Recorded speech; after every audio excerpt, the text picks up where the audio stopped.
back Okay. here. Run it back here.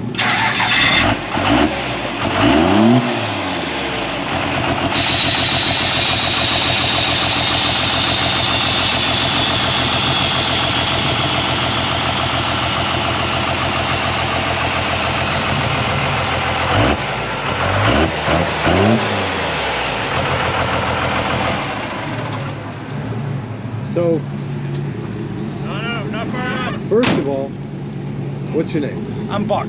Buck? Yep. I'm Cam. I'm with Cam. Hindsight Engineering. Oh, nice to meet you. I'll tell you more about that in a minute, but please tell me more about this. It's a 51 Ford Stewart Safety Wagon. Safety wagon. It sounds public safety oriented. Yeah, the company originally was a school bus company. Okay, all right. And they built 5 of these to do for armored trucks. And it was built in 51 by them. It was never used. It was instantly turned into a transport wagon for New Mexico State Insane Asylum. And it literally it really is what it is. So that's no joke. It says Straight Jacket Express. That's actually what it was intended It's what it was. It was for 30 years, and a buddy of mine, Tom, bought it off the plumber of the place. And it was just sitting in the desert in New Mexico. Well, that would explain its condition because it's in really good shape. And this, the funny thing is, this is all original to the truck when we pulled it out of the desert. So this is the original color scheme and patina and everything. Even this was on it when it was in the desert. The State Insane Asylum stuff. That's with the bird. That was their logo. That it looks like a Roadrunner. Yep. Okay, that's really cool. So we put a Fat Man's front suspension on it, an airbag, 4-link 9-inch. Okay. Disc brakes all the way around. What do you run for? What do you run for powertrain? 12 valve Cummins. Okay. 61 or 62 millimeter. My wife, only thing she always wanted is that she didn't want to be hot, so I put dual air conditioners in it. So it's got front and back. Oh yeah. Oh, you were here last year too. Oh yeah. Oh, then you loved this thing last year, didn't you? Last year it worked okay. Oh, okay. I said no more of that. I refined it now.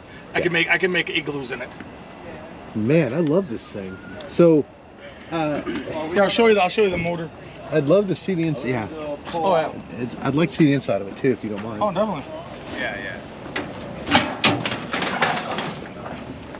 Yeah, I don't have a light on it, so it's not going to show well. But so you said your buddy built it, but he's obviously he's a diesel guy. I mean, no, these things, never was not a diesel guy at all. Just I know a lot of people who can build diesels that don't know something about it. He was just a guy. He was he did high-end car shows. Like he had Autorama winners and just all these polish. All I did was polish cars. So he said, "Screw it! I wanted one car. Only thing I had to do was do windows."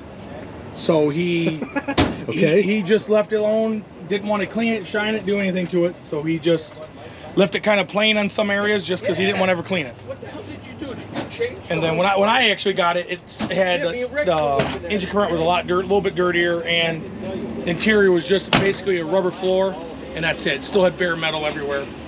And here, go ahead and open the door. I'll show you the inside of it. I'd love to see the inside of it. Yeah, that thing had.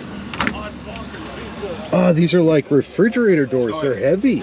Then my favorite thing is It is like an armored car. oh yeah, it's heavy. Those are great. Here, I'll turn the interior light on. Oh. Then my favorite thing about the whole car. Okay, the straps work. I don't have to worry about letting go of that. Okay, cool. I'll show you the favorite addition of my car. Beer fridge.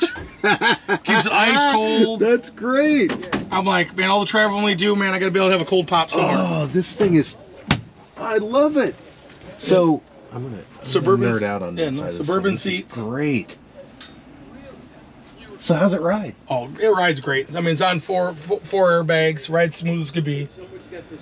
Handling is a little questionable, but well, it's a Brinks truck, honestly. Yeah. I think it's about 7,200 pounds. Yeah, but do you care? Not at all. It still gets 22 miles to gallon. Okay. Yeah, I believe that too. I think it probably.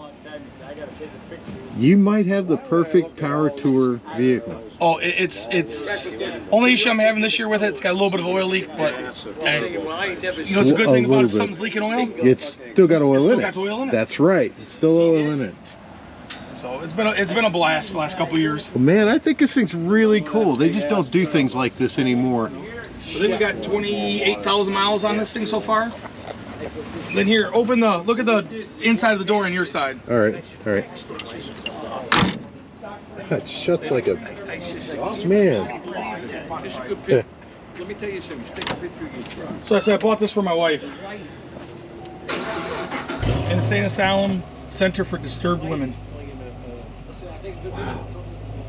You gotta get in the room. Come on, Toko. I'm sure she appreciates that. Oh, she loves. I'm fortunate enough. My wife is as much in the hobby as I am, so she sends me more cars than I do. So I'm fortunate. You're a lucky man. I never brought anything home, and she said, "Why'd you buy that?" So it's been good.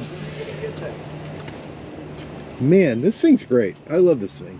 Oh, I was always a Suburban guy. I've had a bunch of Suburbans and stuff like that. 'Cause always do the family road trips. These things are I found this so one stiff. Well, I'm not gonna. Yeah, I see it it's now. on a- I'm not gonna yank on it. Look how simple. Look how simple. It's just a ball valve that you shut down to turn to hold it. Yeah, it looks like something you'd find in Old factory. on a steam steam engine or something. This thing's great, man. Thank you for sharing it with me. No problem. Where are you guys from? Detroit. Detroit. Yep. Okay. So you guys have had a bit of a drive. Oh yeah, we started off at the Tail of the Dragon for 2 days, and then come here. Oh, I can't imagine that was much fun on the tail of the dragon. I did it once. I think I averaged about 12 miles an hour. Yeah, that seems about right.